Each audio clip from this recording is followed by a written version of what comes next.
CM பதவினா என்னன்னு தெரியுமா உனக்கு? என்னைக்காவது ஒரு நாள் சிஎம் ஆபீஸாவது நினைச்சிருக்கியா? வந்து பார், ஒரு நாளைக்கு எத்தனை பேர் என்ன வந்து சந்திக்கிறாங்க.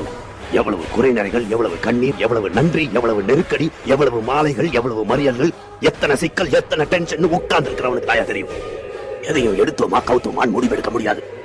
ஒரு கலவரம் நடக்குதுன்னா அதை தொலை நோக்கோட நாளைக்கு யாருக்கும் எந்த பாதிப்பும் வராத மாதிரி தான் முடிவெடுக்க முடியும். தீக்குள்ள விரல விட்டா சுடுன்னு சொல்றேன். உனக்கு புரியல? நீ விட்டு பார், அப்ப தெரியும். ஒரு நாள் நீ சிஎம்மா இருந்து பார், அப்ப புரியும். சீட்ல உட்கார முடியும். இது வாதத்துக்கு வேணா நல்லா இருக்கலாம், ஆனா நடக்கிற காரியமா?